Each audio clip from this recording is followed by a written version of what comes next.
Radio मानव रचना 107.8 पर मैं हूँ सरिता आपके साथ और कार्यक्रम शुरू हो चुका है आत्मदर्शन। श्रोताओं, इस कार्यक्रम में हम बात करते हैं कुछ ऐसी कथाओं की, प्रसंगों की, कुछ ऐसी पुस्तकों के बारे में जिनसे बहुत सारा आध्यात्मिक ज्ञान हमें प्राप्त होता है।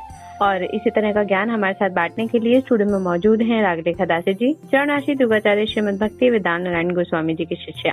रागलेखा दासी जी, आपका स्वागत है हमारे स्टूडियो में। हरे कृष्ण जी। श्रोताओं, आजकल इस कार्यक्रम में हम बात कर रहे हैं श्री रामचरितमानस के बारे में, जिसे लिखा है तुलसीदास जी ने, और इसका दूसरा अध्याय अयोध्या कांड के अंतर्गत बहुत कुछ जान रहे थे हम रागलेखा दासी जी से। और पिछले एपिसोड में हमने बात की कि किस तरह से जो भरत है चाहते हैं कि प्रभु श्री राम जो है अयोध्या वापस लौट जाएं, पूरी कोशिश कर रहे हैं, लेकिन माँ सरस्वती ने भी समझाया है और राम जी भी समझा रहे हैं कि वो ऐसा नहीं कर सकते। और इस तरह का वार्तालाप, इस तरह की चर्चा जो है वहाँ पर हो रही है। चित्रकूट पर्वत पर दर्शन करते हुए, आगे बढ़ते हुए भरत जी जो है प्रभु श्री राम को पूरी तरह से मनाना चाहते हैं कि हम बाकी तीनों भाई वनवास काट लेंगे, लेकिन रघुनाथ जो है वो सीता जी के साथ अयोध्या लौट जाएं। ये सब हम जान रहे थे। तो आज आगे बढ़ते हैं, इसी प्रसंग को आगे जानते हैं जी। तो अब भरत जी सब अभिषेक का जल ले आए हैं, तो वो कह रहे हैं कि मैं ये क्या करूं अब इसका,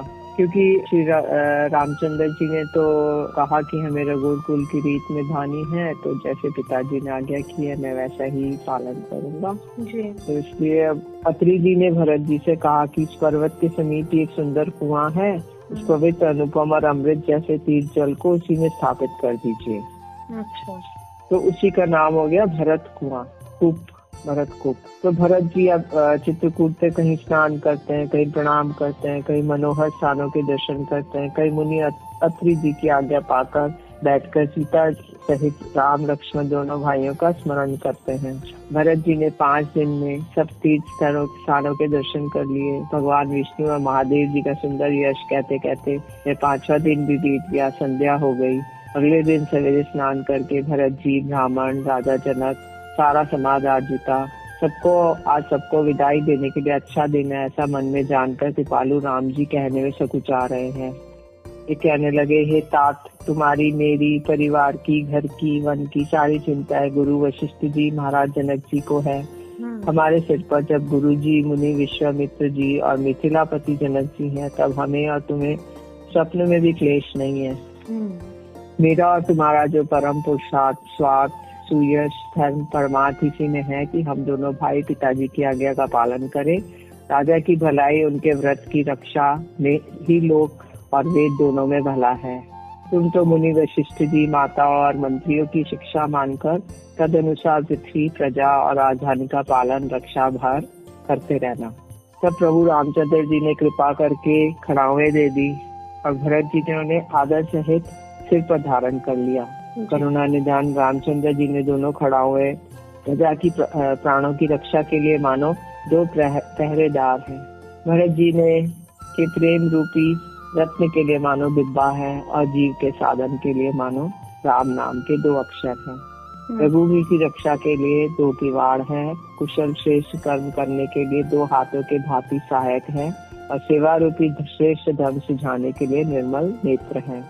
भरत जी ने प्रणाम करके विदा मांगी। तब रामचंद्र जी ने उन्हें हृदय से लगा लिया। इधर कुटिल इंद्र ने बुरा मौका पाकर लोगों को उच्चाटन कर दिया और प्रभु ने के चरण कमलों की वंदना करके रामचंद्र जी की आज्ञा को सिर पर रखकर भरत शत्रुघ्न दोनों भाई चले। फिर लक्ष्मण जी को क्रमशः भेंट कर प्रणाम करके सीता जी के चरणों की धूलि को सिर पर धारण करके समस्त मंगलों के मूल आशीर्वाद सुनकर वे प्रेम सहित चले। छोटे भाई लक्ष्मण सहित राम जी ने राजा जनक को सिर नवाकर उनकी बहुत प्रकार से विनती और बड़ाई की और हे देव दयावश, आपने बहुत दुख पाया, आप समाज सहित वन में आए, अब आशीर्वाद देके नगर को पधारिए। ये सुन राजा जनक जी ने धीरज धारण कर गमन किया। फिर रामचंद्र जी ने मुनि, ब्राह्मण, साधुओं को विष्णु और शिव के समान जानकर सम्मान करके उनको विदा किया। तब श्री राम लक्ष्मण दोनों भाई सास सुनैना जी के पास गए, उनके चरणों का वंदना करके आशीर्वाद पाकर लौट आए। सबको छोटे भाई लक्ष्मण जी सहित रामचंद्र जी ने यथा योग्य विनय और प्रणाम करके विदा किया। भरत जी की माता कैकेयी के चरणों की वंदना करके प्रभु रामचंद्र जी ने पवित्र निश्चल प्रेम के साथ उनसे मिलकर भेंट कर उनके सारे संकोच और सोच को मिटाकर पालकी सजाकर उनको विदा किया। गुरु वशिष्ठ जी और गुरु पत्नी अरुंधति के चरणों की वंदना करके सीता जी और लक्ष्मण सहित प्रभु रामचंद्र जी हर्ष और विषाद के साथ लौटकर पर्णकुटी पर आए। फिर सम्मान करके निषाद राज को विदा किया। वे चला तो सही, किंतु उसके हृदय में विरह का बड़ा भारी विषाद था। फिर राम जी ने कोल, किरात, भील आदि को वनवासियों लोगों को लौटाया। सब जोहार जोहार करके वंदना करके लौटे। रामचंद्र जी, सीता जी, लक्ष्मण जी बड़ की छाया में बैठकर प्रियजन एवं परिवार के वियोग से दुखी हो रहे हैं। उसी समय पशु पक्षी, जल की मछलियां, चित्रकूट के सभी चेतन और जड़ जीव उदास हो गए। पहले दिन सब लोग यमुना जी उतरकर पार हुए। वह दिन बिना भोजन के ही बीत गया। दूसरा मुकाम गंगा जी उतरकर गंगा पार श्रृंगवेरपुर में हुआ। वहाँ राम सखा निषाद राज ने सब सुप्रबंध कर दिया। फिर से ही उतरकर गोमती जी में स्नान किया और चौथे दिन वे अयोध्या जा पहुँचे। जनक जी 4 दिन अयोध्या जी में रहे। फिर राजकाज एवं साज सामान को संभालकर मंत्री गुरु जी भरत जी को राज्य सौंपकर सारा साज सामान ठीक करके पुरोहित को चले। भरत जी ने ये सुनकर शिक्षा और बड़ा आशीर्वाद पाकर ज्योतिषियों को बुलाया और अच्छा मुहूर्त साध के प्रभु की चरण पादुकाओं को निर्विघ्नता रूप सिंहासन पर विराजित कराया। फिर राम जी की माता कौशल्या जी गुरु जी के चरणों में सिर नवाकर और प्रभु जी की चरण पादुकाओं की आज्ञा पाकर धन की धुरी धारण करने में धीर भरत जी ने नंदीग्राम में पर्णकुटी बनाकर उसमें निवास किया। सिर पर जटाजूट, शरीर में मुनियों के बलकल वस्त्र धारण करके पृथ्वी को खोदकर उसके अंदर कुश की आसनी बिछाई। भोजन, वस्त्र, बर्तन, व्रत, नियम सभी बातों में वे ऋषियों के कठिन धर्म का प्रेम सहित आचरण करने लगे। गहने, कपड़े, अनेक प्रकार के भोग सुखों को तन मन वचन से तृण तोड़कर त्याग दिया। जिस अयोध्या के राज्य को देवराजेंद्र सिंहाते थे, जहाँ के राजा दशरथ जी की संपत्ति को सुनकर कुबेर भी लजा जाते थे, उसी अयोध्यापुरी में भरत जी अनासक्त होकर इस प्रकार निवास कर रहे हैं जैसे चंपा के बाग में भौरा। भरत जी का शरीर दिनों दिन दुबला होता जा रहा है। तेज, अन्न, घृत आदि से उत्पन्न होने वाला मेद घट रहा है। राम प्रेम का प्रण नित्य और नया और पुष्ट होता है। धर्म का दल बढ़ता है और मन उदास नहीं है, अर्थात प्रसन्न है। वे नित्य प्रति प्रभु की पादुकाओं का पूजन करते हैं और हृदय में प्रेम समाता नहीं है। पादुकाओं में से आज्ञा मांग कर वे बहुत प्रकार के राजकाज करते हैं। श्री राम जी और सीता जी तो वन में बसते हैं, परंतु भरत जी घर ही में रहकर तप के द्वारा शरीर को कस रहे हैं। उनके व्रत और नियमों को सुनकर साधु संत भी सकुचा जाते हैं और उनकी स्थिति देखकर मुनिराज भी लज्जित हो जाते हैं। तुलसीदास जी कहते हैं, जो कोई भरत जी के चरित्र को नियम से आदर पूर्वक सुनेंगे, उनको अवश्य ही सीताराम जी के चरणों में प्रेम प्राप्त होगा और सांसारिक विषय रस से वैराग्य होगा। तो अभी यहाँ पे हमारा अयोध्या कांड समाप्त होता है। जी, बहुत ही सुंदर। और ये प्रसंग जो है अयोध्या कांड का, ये यहाँ पर समाप्त होता है। अयोध्या कांड जो है, इस अध्याय को समापन मिला है और पूरे व्रत और नियम से राज्य को संभाल रहे हैं भरत जी। जो प्यार और कहीं ना कहीं कोई ऐसी चीज है जो राम जी को वापस लाने में वो नहीं सक्षम हुए, लेकिन वो जानते हैं कि जो राज्य है वो राम जी का ही है और अपना एक उनकी धरोहर समझकर भरत जी जो है उसको संभाल रहे हैं। तो यहाँ पर अयोध्या कांड की समाप्ति हुई है। तो आगे अगला जो अध्याय है वो हम प्रारंभ करेंगे, लेकिन पहले सुनते हैं एक प्यारा सा भजन, फिर लौट कर आते हैं। आप जुड़े रहिए और सुनते रहिए रेडियो मानव रचना 107.8 पर कार्यक्रम आत्म दर्शन। Feel good, feel live.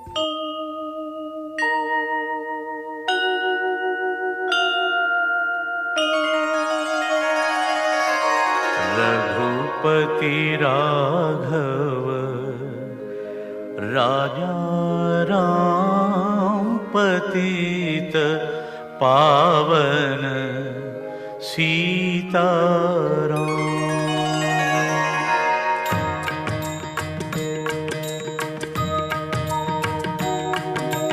Raghupati Raghav Raja Ram पतित पावन सीताराम। रघुपति राघव राजा राम पतित पावन सीताराम। रघुपति राघव राजा राम पतित सीताराम। रघुपति राघव राजा राम, पतित पावन सीताराम। सीताराम सीताराम, भज प्यारे तू सीताराम। सीताराम सीताराम, भज प्यारे तू सीताराम। सीताराम सीताराम, भज प्यारे तू सीताराम। सीताराम सीताराम, भज प्यारे तू सीताराम। रघुपति राघव राजा राम, पतित पावन सीताराम। रघुपति राघव राजा राम, पतित पावन सीताराम। रघुपति राघव राजा राम, पतित पावन सीताराम।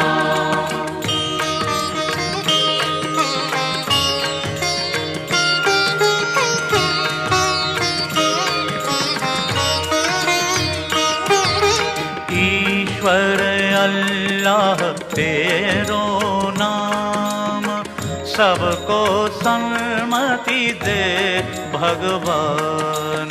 ईश्वर अल्लाह तेरो नाम, सबको सन्मति दे भगवान। ईश्वर अल्लाह तेरो नाम, सबको सन्मति दे भगवान।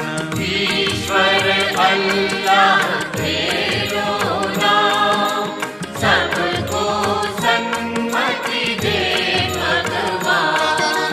ईश्वर अल्लाह तेरो नाम, सबको सन्मति दे भगवान। रघुपति राघव राजा राम, पतित पावन सीताराम। रघुपति राघव राजा राम, पतित पावन सीताराम।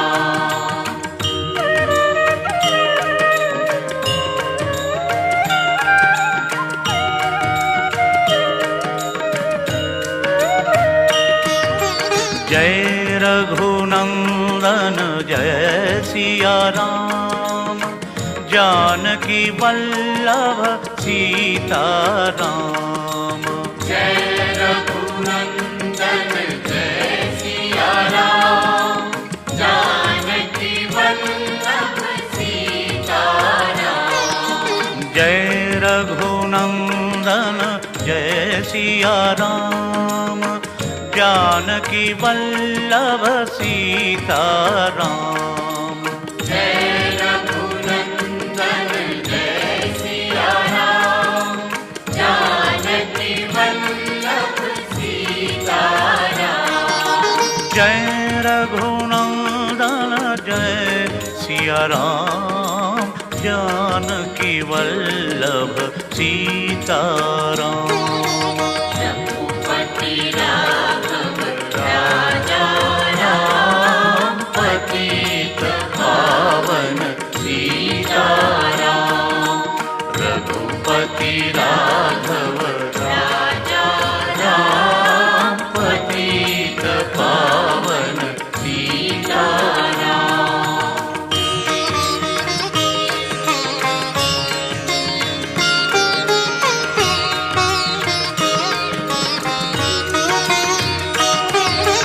ईश्वर अल्लाह तेरो नाम, सबको सन्मति दे भगवान। ईश्वर अल्लाह तेरो नाम,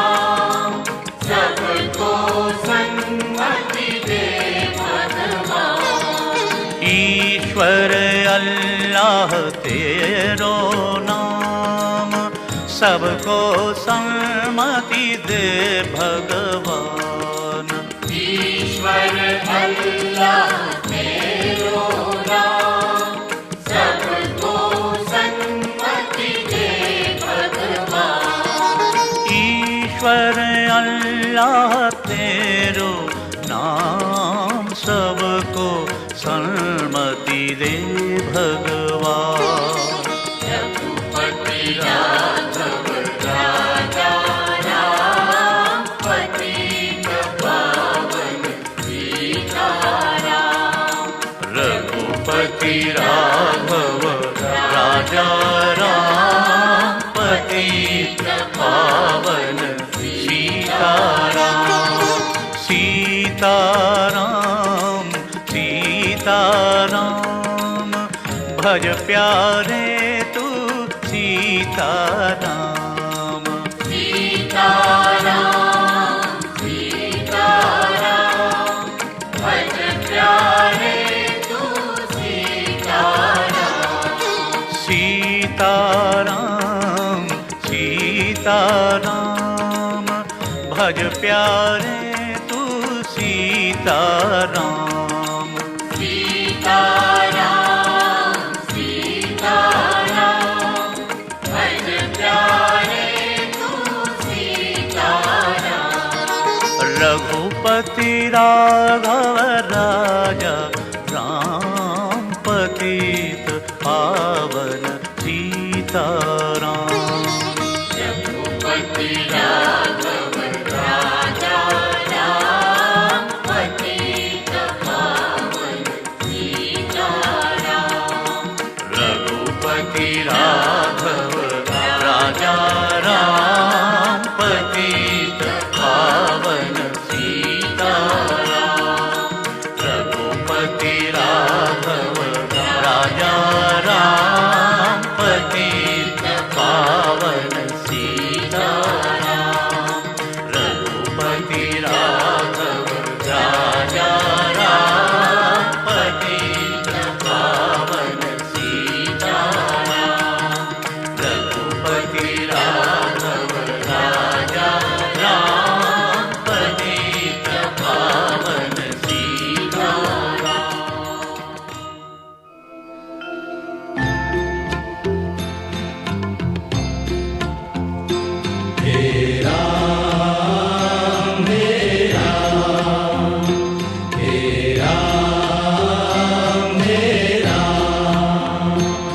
स्वागत है श्रोताओं, आप सभी का एक बार फिर रेडियो मानव रचना 107.8 पर। मैं हूं सरिता आपके साथ और आप कार्यक्रम सुन रहे हैं आत्मदर्शन, जिसमें हम जान रहे हैं रागलेखा दासी जी से श्री रामचरितमानस के बारे में, जिसे तुलसीदास जी ने लिखा है। और इसका अयोध्या कांड जो है वो संपन्न हो गया है। हमने बहुत कुछ जाना इसके अंतर्गत, और अब इसका जो तीसरा अध्याय है वो हम प्रारंभ करने वाले हैं, जिसका नाम है अरण्य कांड। तो मैं चाहूंगी रागलेखा दासी जी इसके विषय में आप बताएं। जी, अरण्य कांड में कैसे श्री रामचंद्र जी पंचवटी में गए और वहाँ पे जो जो लीलाएं हुई उन सब का वर्णन है। तो एक बार सुंदर फूल चुनकर राम जी अपने हाथों से भांति भांति के गहने बनाए उन्होंने, और सुंदर स्फटिक शिला पर बैठे हुए प्रभु ने आदर के साथ वे गहने सीता जी को पहनाए। देवराज इंद्र का मूर्ख पुत्र जयंत कोय के रूप में आया और रघुनाथ जी का बल देखना चाहता था। वह मंद बुद्धि बना हुआ था। कुआ सीता जी के चरणों में चोंच मारकर भागा। जब रक्त बह निकला तो रघुनाथ जी ने जाना कि धनुष पर सरकंडे का बाण संधान किया। मंत्र से प्रेरित होकर वह ब्रह्म बाण दौड़ा। कौआ भयभीत होकर भाग चला। उसे अपना असली रूप धरकर पिता इंद्र के पास गया, पर राम जी का विरोधी जानकर इंद्र ने उसको नहीं रखा। तब वह निराश हो गया और उसके मन में भय उत्पन्न हो गया, जैसे दुर्वासा ऋषि के चक्र से भय उत्पन्न हुआ था। वह ब्रह्मलोक, शिवलोक, समस्त लोकों में थका हुआ और भय शोक से व्याकुल होकर भागता फिरा। फिर रखना तो दूर, किसी ने उसे बैठने के लिए भी नहीं कहा। राम जी के द्रोही को कौन रख सकता है। काकभूषण जी कहते हैं, हे गरुड़ सुनिए, उसके लिए माता मृत्यु के समान, पिता यमराज के समान और अमृत विषय के समान हो जाता है। नारद जी ने जयंत को व्याकुल देखा तो उन्हें दया आ गई, क्योंकि संतों का चित्त बड़ा कोमल होता है। उन्होंने तुरंत राम जी के पास भेज दिया, और उसने जाकर पुकार कर कहा, हे शरणागत के हितकारी मेरी रक्षा कीजिए। अपने किए हुए कर्म से उत्पन्न हुआ फल मैंने पा लिया। अब हे प्रभु मेरी रक्षा कीजिए। रघुनाथ जी ने उस अत्यंत दुख भरी वाणी सुनकर उसकी एक आंख से काना करके उसे छोड़ दिया। चित्रकूट में बसकर रघुनाथ जी ने बहुत से चरित्र किए जो कानों के अमृत के समान प्रिय हैं। फिर राम जी ने मन में ऐसा अनुमान किया कि मुझे सब लोग जान गए हैं, इससे बड़ी भारी भीड़ हो जाएगी, इसलिए सब मुनियों से विदा लेकर सीता सहित दोनों भाई चले। जब वो अत्रि जी के आश्रम में गए तो उनका आगमन सुनते ही महामुनि हर्षित हो गए। राम जी की छवि देखकर मुनि के नेत्र शीतल हो गए। तब वे आदर पूर्वक अपने आश्रम में ले गए। पूजन करके सुंदर वचन कहकर मुनि ने मूल और फल दिए, और जो प्रभु के मन को बहुत रुचि। मुनि ने इस प्रकार विनती करके सिर नवाकर हाथ जोड़कर कहा, हे नाथ, मेरी बुद्धि आपके चरण कमलों को कभी न छोड़े। फिर परम शीलवती और विनम्र सीता जी अत्रि जी की पत्नी अनुसुईया जी के चरण पकड़कर उनसे मिली। ऋषि पत्नी के मन में बड़ा सुख हुआ। उन्होंने आशीष देकर सीता जी को पास बैठा लिया। उन्हें ऐसे दिव्य वस्त्र और आभूषण पहनाए जो नित्य नए, निर्मल और सुहावने बने रहते हैं। फिर ऋषि पत्नी उनके बहाने मधुर और कोमल वाणी से स्त्रियों के कुछ धर्म बखान करके कहने लगी, हे राजकुमारी सुनिए, माता पिता भाई सभी हित करने वाले हैं, परंतु वे सब एक सीमा तक ही सुख देने वाले हैं। परंतु हे जानकी, पति तो अंतिम सुख देने वाला है। वे स्त्री अदम है जो ऐसे पति की सेवा नहीं करती। धैर्य, धर्म, मित्र और स्त्री, ये चारों की विपत्ति में ही परीक्षा होती है। ऐसे भी पति का अपमान करने से यमपुर में भांति भांति के दुख पाती है। पति के चरणों में प्रेम करना स्त्री के लिए बस यही धर्म है, एक ही व्रत है और एक ही नियम है। उत्तम श्रेणी की प्रतिव्रता के मन में ऐसा भाव बसा रहता है कि जगत में मेरे पति के अलावा दूसरा कोई पुरुष स्वप्न में भी नहीं है। मध्यम श्रेणी की पतिव्रता पराये पति को कैसे देखती है, जैसे अब सगा भाई पिता या पुत्र हो, अर्थात समान अवस्था वाले को भाई के रूप में देखती है, बड़े को पिता के रूप में, छोटे को पुत्र के रूप में देखती है। जो धर्म को विचार कर और अपनी कुल की मर्यादा समझकर बची रहती है, वे निकृष्ट स्त्री है, ऐसा वेद कहते हैं। पति को धोखा देने वाली जो स्त्री पराये पति से रति करती है, वह 100 कल्प तक रौरव नरक में पड़ी रहती है। किंतु जो पति के प्रतिकूल चलती है, वह जहाँ भी जन्म लेती है वहाँ जवानी पाकर भरी जवानी में विधवा हो जाती है। स्त्री जन्म से ही अपवित्र है, परंतु पति की सेवा करके वह अनायास ही शुभ गति को प्राप्त कर लेती है। हे सीता सुनो, तुम्हारा तो नाम ही लेकर स्त्रियां पति धर्म पालन करेंगी। तुम्हें तो राम प्राणों के समान प्रिय हैं। पातिव्रत धर्म की कथा तो मैंने संसार के हित के लिए कही है। तब कृपा की खान श्री राम जी ने मुनि से कहा, आज्ञा हो तो अब दूसरे वन में जाऊं? मैं किस प्रकार कहूँ? अत्रि ऋषि कह रहे हैं, हे स्वामी अब आप जाइए। हे नाथ, आप अंतर्यामी हैं, आप ही कहिए। ऐसा कहकर धीर मुनि प्रभु को देखने लगे। मुनि के नेत्र से प्रेम अश्रुओं का जल बह रहा है और शरीर पुलकित है। जहाँ जहाँ देव रघुनाथ जी जाते हैं वहाँ वहाँ बादल आकाश में छाया कर देते हैं। रास्ते में जाते हुए विराट राक्षस मिला। सामने आते ही रघुनाथ जी ने उसे मार डाला। उसने सुंदर रूप प्राप्त किया और दुखी देखकर प्रभु ने उसको अपनी परम धाम को भेज दिया। वह सुंदर छोटे भाई लक्ष्मण और सीता जी के साथ वहाँ आए जहाँ मुनि शरभंग जी थे। मुनि ने कहा, हे कृपालु रघुवीर, हे शंकर के मन रूपी मान सरोवर के राजहंस, सुनिए मैं ब्रह्मलोक को जा रहा हूँ। इतने में कानों से सुना राम जी वन में आएंगे। तब से मैं दिन रात आपकी राह देखता रहा हूँ। आज प्रभु को देखकर मेरी छाती शीतल हो गई।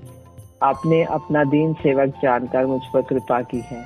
हे नील मेघ के समान श्याम शरीर वाले सगुण रूप श्री राम जी, सीता जी और छोटे भाई लक्ष्मण सहित प्रभु निरंतर मेरे हृदय में निवास कीजिए।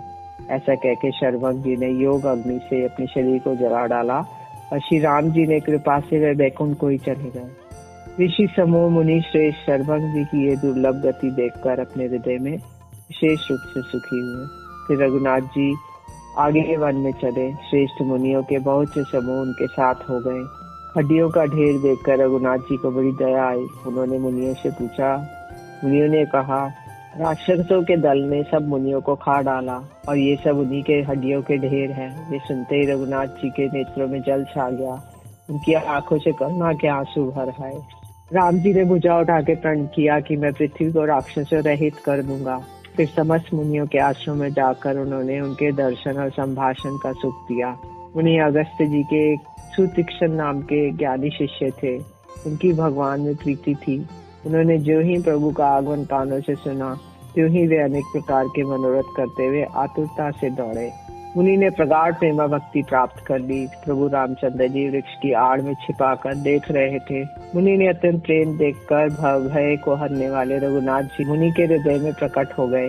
हृदय में प्रभु का दर्शन पाकर मुनि बीच में ही अचल स्थिर होकर बैठ गए और उनका शरीर रोमांच से कटहल के फल के समान कंटकित हो गया। श्री राम जी ने मुनि को बहुत प्रकार से जगाया, पर मुनि नहीं जगे, क्योंकि उन्हें प्रभु का ध्यान का सुख प्राप्त हो गया। तब राम जी ने उसे अपना राज रूप छिपा लिया और हृदय में अपना चतुर्भुज रूप प्रकट किया। तब वे इष्ट स्वरूप के अंतर्ध्यान होते ही मुनि कैसे व्याकुल होकर उठे, जैसे श्रेष्ठ मणिधर सर्प मणि के बिना व्याकुल हो जाता है। मुनि ने अपने सामने सीता जी और लक्ष्मण जी सहित श्याम सुंदर विग्रह सुख धाम राम जी को देखा। प्रेम में मग्न हुए बड़ भागी श्रेष्ठ मुनि लाठी की तरह गिरकर राम जी के चरणों में लग गए। राम जी ने अपना विशाल भुजाओं से उसे पकड़कर उन्हें उठा लिया और बड़े प्रेम से हृदय में लगा लिया। प्रभु को अपने आश्रम में लाकर वे अनेक प्रकार से उन्होंने उनकी पूजा की। श्री रामचंद्र जी ने कहा, हे मुने, तुम प्रगाढ़ भक्ति, वैराग्य, विज्ञान और समस्त गुणों और ज्ञान के निधान हो जाओ। प्रभु ने जो वरदान दिया उसे मैंने पा लिया। अब मुझे जो अच्छा लगता है वह दीजिए। हे प्रभु, हे राम जी, छोटे भाई लक्ष्मण, सीता सहित धनुष बाण धारी, आप निष्काम होकर मेरे हृदय रूपी आकाश में चंद्रमा के भांति निवास कीजिए। एवं अस्तु, ऐसा ही हो, ऐसा उच्चारण करके लक्ष्मी निवास रामचंद्र जी हर्षित होकर अगस्त्य ऋषि के पास चले। जी जी, बहुत ही सुंदर प्रसंग प्रारंभ हो चुका है श्रोताओं और अन्य कान के अंतर्गत। और प्रभु श्री राम जो है आगे बढ़ रहे हैं, ऋषि मुनियों से मिल रहे हैं और उन्होंने राक्षसों के संहार का